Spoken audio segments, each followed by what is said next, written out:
Most people think they already know what the Archons are. They've seen the word thrown around in conspiracy forums, in New Age YouTube thumbnails, maybe in a meme that conflated them with ancient aliens or reptilian overlords. They assume it's fringe. They assume it's mythology, dressed up as cosmology by people who couldn't handle reality. That's the version that survived. That's the version that made it through 17 centuries of institutional filtering, through burnings, through condemnations, through the slow, patient work of making certain ideas seem too strange to take seriously. But there's a version underneath that one, a version that was written down in texts hidden in a sealed jar in the Egyptian desert and left undisturbed for over 1,600 years. A version that doesn't describe the Archons as metaphors or myths. It describes them as a system, a structure of reality that human beings are embedded in and mostly never question, because the system itself shapes the questions we're allowed to ask. That's what this video is about, the full story. Not the meme version, not the surface-level overview. The actual Gnostic cosmological account of what the Archons are, where they came from, how they operate, and, most critically, what the ancient Gnostics believed you could do about it. This is going to take some time to build properly, but by the end, I think you'll understand why certain texts were burned and certain communities were dismantled. Not because the ideas were absurd, because they were dangerous. I'm Daniel, and this is Gnostic Talk. Let's start where the Gnostic texts start. Not with humanity, not with Earth, but with what existed before any of this. The Gnostic cosmological framework begins with something called the pleroma. The word means fullness. It refers to the totality of divine reality. Not a place exactly, but a condition. A state of being so complete, so luminous, so undivided that no description fully captures it. At its center, or rather at its source, is the monad, the singular, unbegotten first principle, pure light, pure awareness.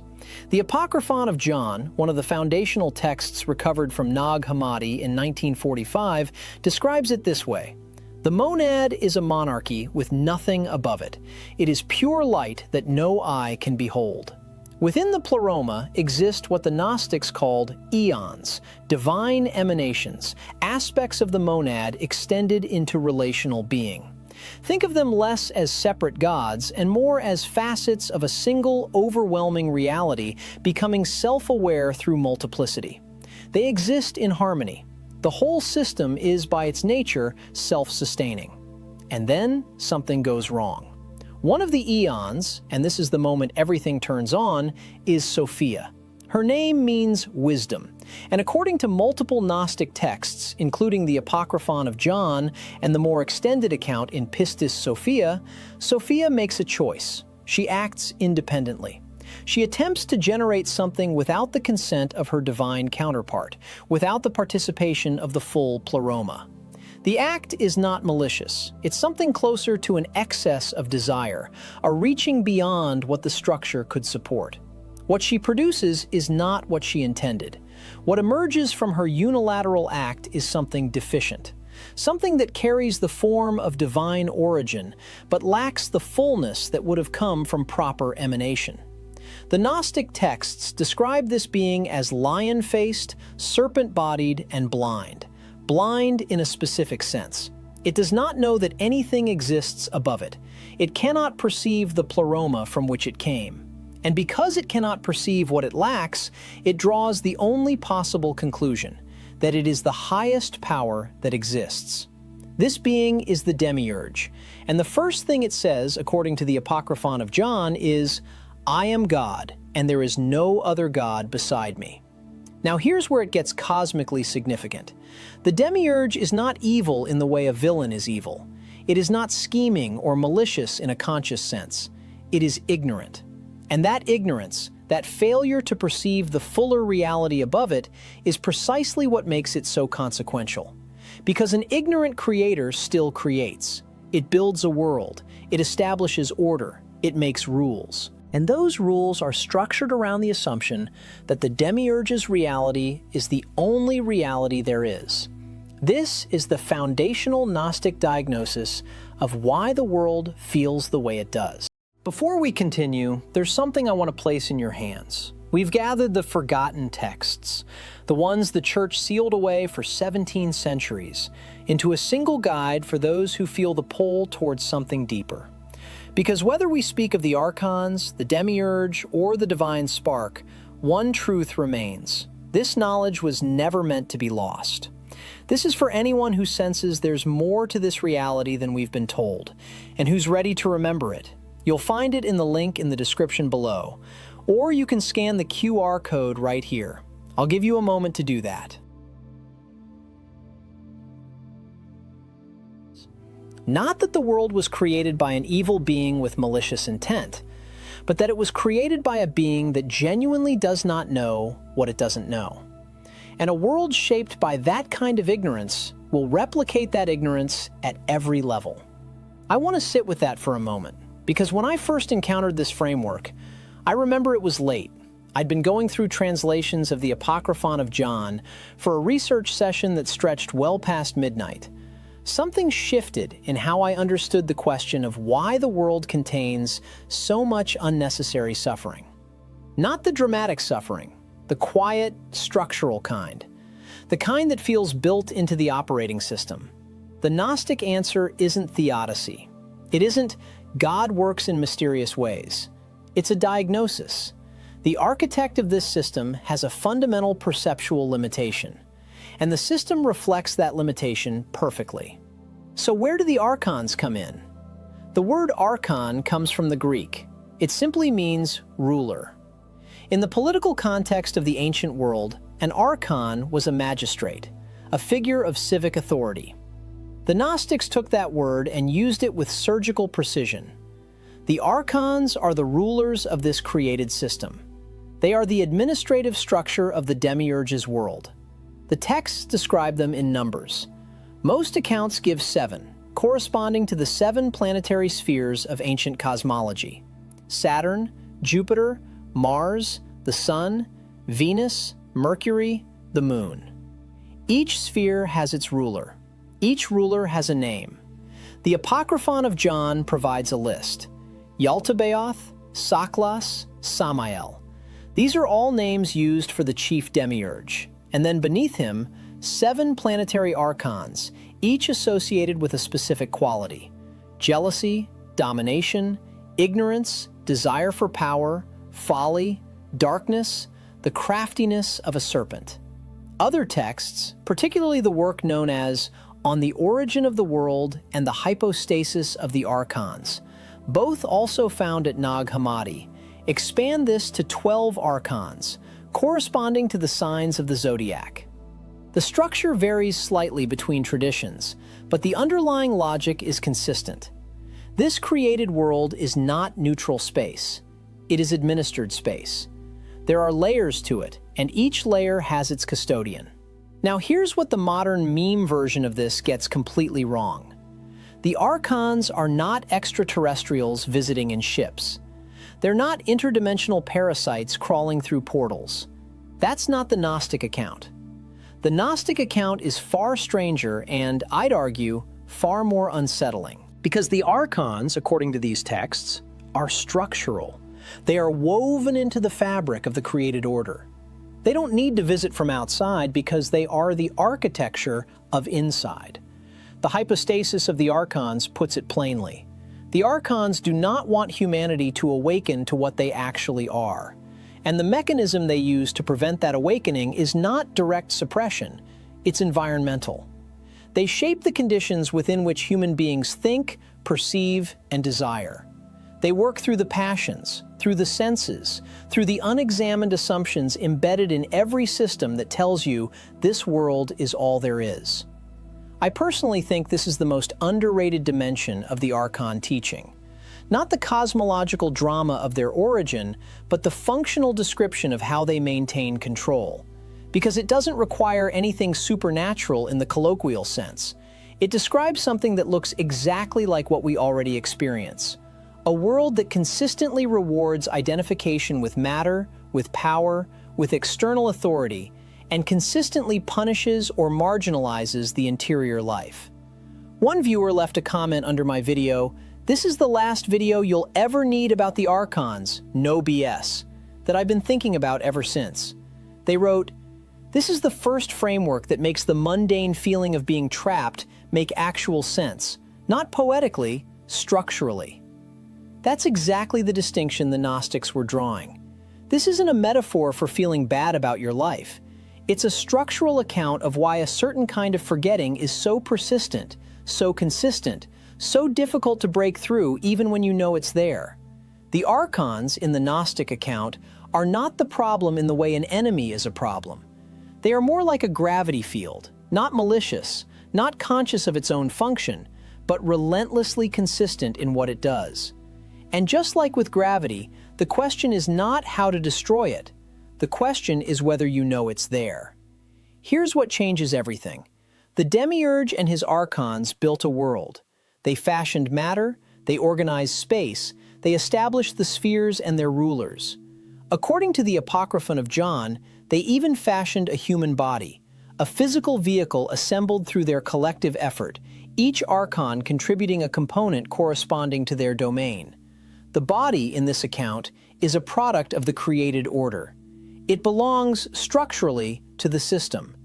But the body wouldn't move. It lay inert. The Archons, for all their creative power within their domain, could not generate life, could not generate spirit, could not breathe into what they had made. And the Gnostic texts treat this as the great irony at the center of the entire cosmos. Sophia intercedes. Through a chain of events described across several texts, a spark of authentic divine light is breathed into the human form. Not by the Demiurge, not by the Archons, it comes from above the system. It comes from the pleroma that the Demiurge cannot perceive. This is the Gnostic doctrine of the divine spark, the pneuma. And it's not incidental to the story, it is the story. Because what it means is this: the Archons built the prison, but they inadvertently enclosed within it something they have no jurisdiction over, something that does not belong to their order, something that, if it ever recognizes itself for what it is, the entire architecture of control becomes transparent. The hypostasis of the Archons describes the moment of recognition as threatening to the rulers in a way nothing else is. Not rebellion, not ritual, not moral virtue. Recognition. The Archons can counter rebellion. They are rulers. They are experienced in managing resistance. What they cannot counter is the moment a being stops identifying with the system they've built and remembers what it was before it entered that system. Now, I want to be precise about something here because this is where a lot of popular presentations of this material go sideways. The divine spark is not described in the Gnostic texts as something you earn, develop, or cultivate through spiritual practice. It's not a reward for correct behavior or advanced meditation. It is described as ontological, a fact about what you are at the level of being, prior to anything you do or believe. The texts are consistent on this. You are not trying to acquire the divine spark. You are trying to remember that you already have it. That's a different project entirely. I spent a significant amount of time working through the Gospel of Philip on this specific point, cross-referencing it with the trimorphic protonoia, which takes a slightly different angle on the same teaching. What struck me, and I kept returning to this, is how insistently the texts resist the idea that Gnosis is an achievement. The trimorphic protonoia frames the divine descent as something that happens to humanity, not something humanity earns. The voice that speaks in that text, the first-person voice of protonoia, the divine thought, says, "I am the one who dwells in all. I am the life of my epinoia that dwells within every power and every eternal movement." That's not a description of something external to be reached. That's a description of something interior that the archonic system has covered over. And here's the structural consequence of that. If the spark is real, if it's ontological, then the Archons are not rulers of what you fundamentally are. They are rulers of what you have temporarily forgotten you are not. The cage is real. The gravity is real. But the one inside the cage is not made of the same material as the bars. Stay with that. Because the next layer of this, how the Archons actually maintain that forgetting across a human lifetime, and what the Gnostic texts say can interrupt it, is where this teaching becomes more than cosmology. It becomes a map. So how does it actually work? How do the Archons maintain that forgetting across a human lifetime? Not in some abstract cosmic sense, but practically, mechanically, in the texture of a real person's actual experience. This is where I spent a long time sitting with the Apocryphon of John. I'm talking multiple nights, multiple readings. Because the text doesn't hand you a clean diagram. It gives you something more like a layered description that you have to assemble. And when I finally assembled it, I want to be precise about what happened. Something shifted. Not a dramatic revelation, more like a slowly developing photograph. The image clarifying until you can't unsee it. Here's what the Apocryphon of John describes. The Archons don't maintain control through brute force. They maintain it through something closer to architecture. They construct the conditions of human experience in such a way that the divine spark inside a person has almost nowhere to express itself. Not because it's been destroyed, but because everything surrounding it has been designed to point away from it. Think about what that means for a moment. The soul, in this framework, is encased in what the Gnostic texts call the hylic and psychic layers, the material body and the emotional psychological structure wrapped around it. The Archons didn't create the divine spark. They can't touch what they didn't make, but they did construct the shells around it. And those shells have their own gravity, their own appetites, their own logic. And that logic, by design, is oriented outward, toward sensation, toward fear, toward social approval, toward survival. All of which are real, none of which are the spark. And here's where it gets cosmically significant. The Gnostic texts, particularly the hypostasis of the Archons and on the origin of the world, both recovered at Nag Hammadi in 1945, describe the Archons as essentially running a simulation of meaning. Not a technological simulation in the modern science fiction sense, a phenomenological one. They create the conditions under which a human being will naturally assume that what matters is what's visible, what's measurable, what's socially validated, what's physically felt. And within that framing, the interior spark has no obvious place. It doesn't produce comfort, it doesn't produce status, it doesn't reduce anxiety. At least, not in any way the outer shells can immediately register. So the person keeps looking outward, keeps feeding the architecture, and the spark stays covered. Now, there's a viewer comment I need to bring in here because it stopped me cold. After my video, "This is the last video you'll ever need about the Archons," someone wrote in and said something that I've been turning over ever since. They said, "What disturbs me most isn't that the Archons might be real, it's that even if they're not, the system they supposedly built looks exactly like the world I actually live in." I sat with that for a long time, because that is precisely the point the Gnostic tradition is making.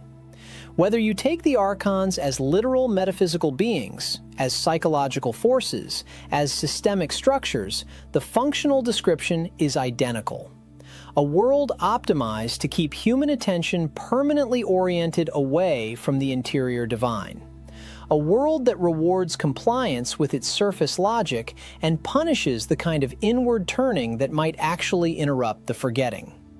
The Pistis Sophia, one of the longer and more complex Gnostic texts, composed likely between the 3rd and 4th centuries, describes the Archons as having specific functional roles in what it calls the fate system. Fate, in this cosmology, is not neutral destiny. It is a managed structure.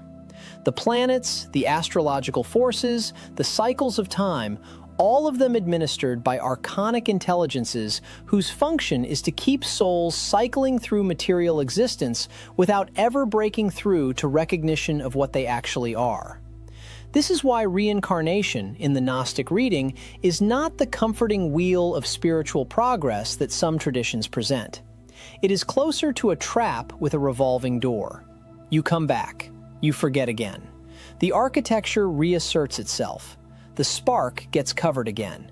And the cycle continues, not because the cosmos is cruel in some personal sense, but because the system running the cycle has its own logic, and that logic requires continuation. But the texts don't leave it there. Because if the forgetting is maintained through architecture, then what interrupts it is not willpower or moral improvement or doctrinal correctness. What interrupts it is something the Gnostic tradition calls Gnosis. Not knowledge in the intellectual sense, not belief, not ritual observance. Direct interior recognition.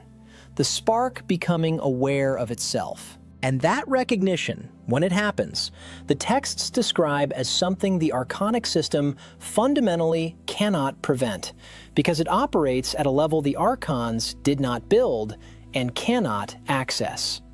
That's not a metaphor for feeling better. That's a structural claim.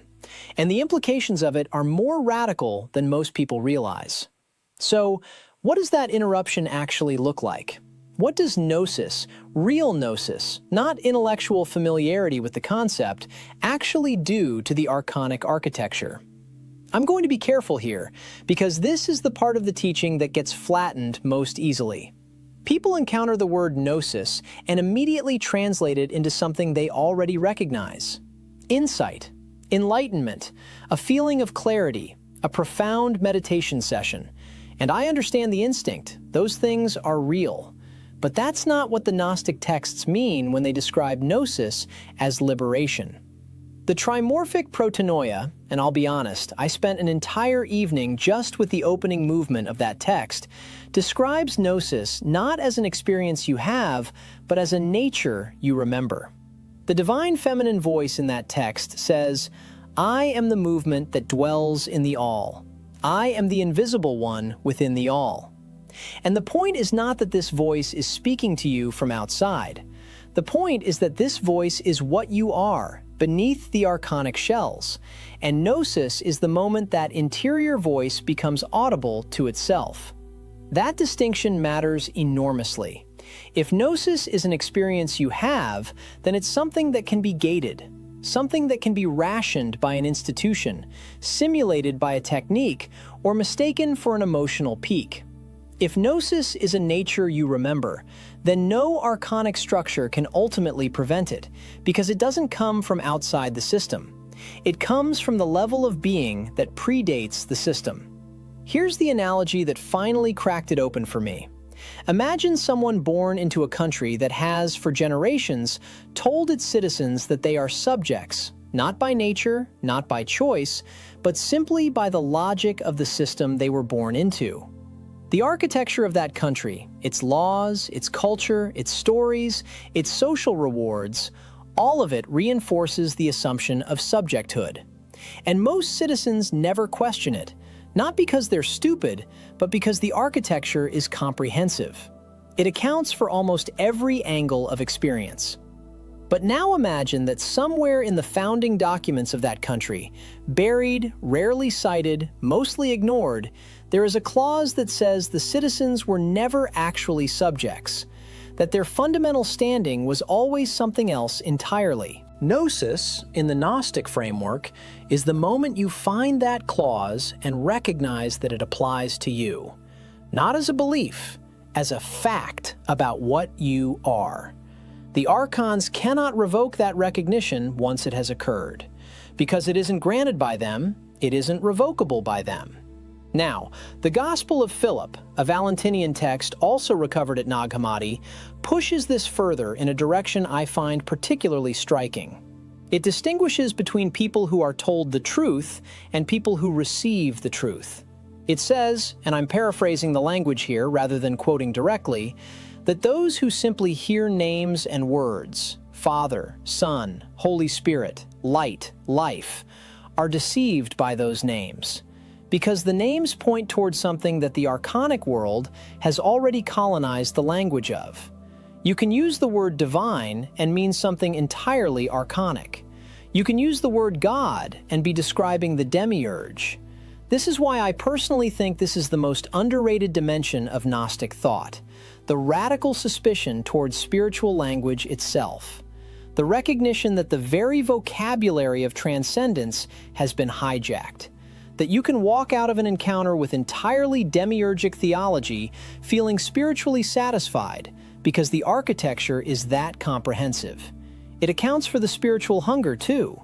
It feeds it, just with the wrong thing. Gnosis cuts through that not because it provides better language, but because it bypasses language entirely. It is direct, interior, unmediated. That's what makes it threatening to any system that depends on being the mediator. And here's what the Gnostic texts consistently describe happening once that recognition begins to stir. The person doesn't just feel different. Their relationship to the archonic architecture changes functionally. The mechanisms that maintained the forgetting, the orientation toward external validation, the fear-driven compliance, the assumption that the surface logic of the world is the final logic, those mechanisms don't disappear, but they lose their grip. Not all at once, in layers. Because the spark, once it starts recognizing itself, starts asserting its actual nature. And that nature is, to use the Sethian Gnostic term, pneumatic, of the breath, of the spirit, and it operates by a different logic than the psychic and hylic layers the archons constructed. The archons, in this framework, are not omnipotent. They are locally powerful. They have jurisdiction over what they made. They do not have jurisdiction over what they didn't make. And what they didn't make is you, the real you. The pneumatic core that the Apocryphon of John describes as having been breathed into the human form, not by the demiurge, but by Sophia, by the higher divine world, in an act the demiurge did not anticipate and could not prevent. That's not mythology for its own sake. That's a map of the interior. And once you have the map, the architecture looks different. I'm Daniel, and this is Gnostic Talk, and I want to bring everything that's been built across this conversation into its practical dimension, because the Gnostic tradition, at its most serious, was never only cosmology. It was always a map with directions. So what did the Gnostics actually say to do? Given the archons, given the architecture of forgetting, given the pneumatic spark buried under layers it didn't choose, what was the practice? The answer is not what most people expect. It's not asceticism, though some Gnostic communities practiced it. It's not ritual purity, though some groups had initiatory rites.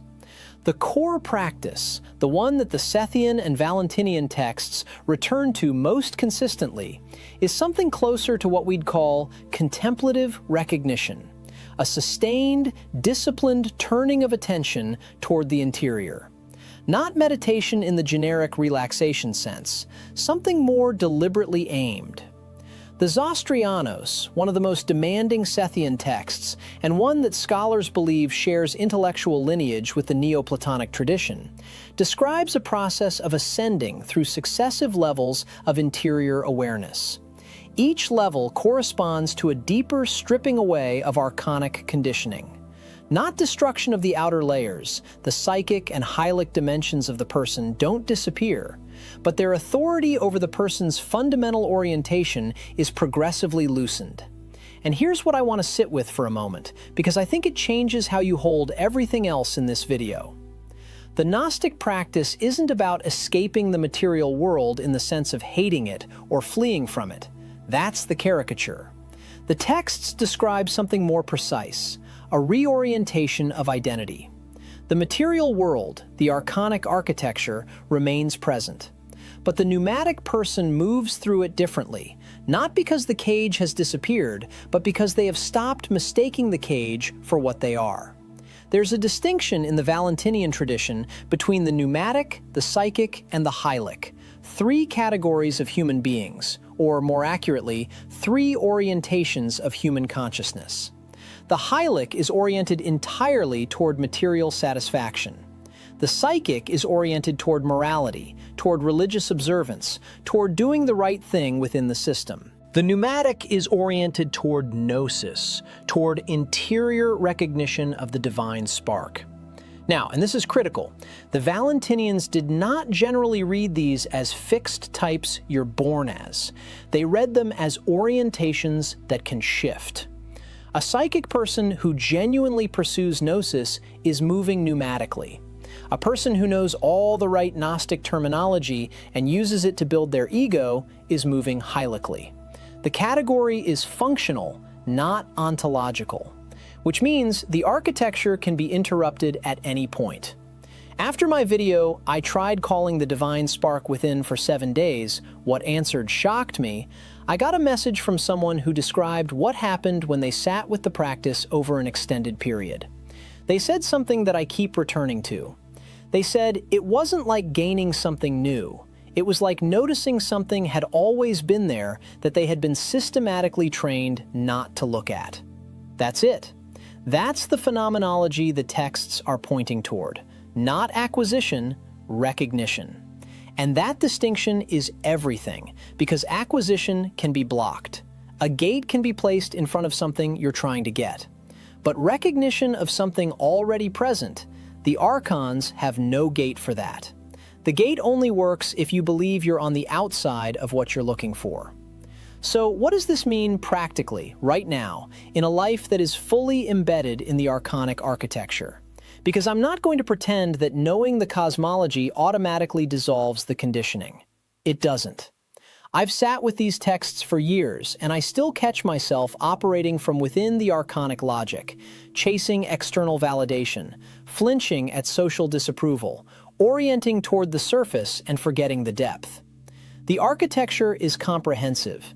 Knowing it's a cage doesn't immediately dissolve its gravity. What the Gnostic tradition offers is not a single moment of liberation that resolves everything. It's a practice of continuous interruption. Every time the forgetting reasserts, and it will, there is a turning back available. The trimorphic protonoia describes the divine voice descending 3 times into the world precisely because one interruption is not enough. The architecture keeps reasserting, and the response to that is not despair, it's return. Again and again, a return to the recognition of what you actually are. This is why the Archons, in the final analysis, are not the most important part of this story. They are the context. The most important part is the spark that survives inside the context. The part of you that right now is recognizing something in this description, not because you're hearing it for the first time, but because some level of you already knows it. That recognition? That's not an intellectual response to an interesting idea. That's the pneumatic core beginning to orient toward itself. Don't dismiss it. Don't spiritually flatter yourself with it either. Just stay with it. Because staying with it, the Gnostic tradition would say, is exactly what the archonic architecture is designed to make you stop doing. So don't stop. The Archons are real, as forces, as architecture, as the weight of a world designed to keep you looking outward. But they are not the last word on what you are. They never were. The texts have been telling us that for nearly 2,000 years. The question is whether you're ready to hear it, not as information, but as recognition. If this video moved something in you, tell me what landed. Comment below. I read everything. And if you want to go deeper into what the Gnostic path of practice actually looked like from the inside, the rest of this channel is built for exactly that.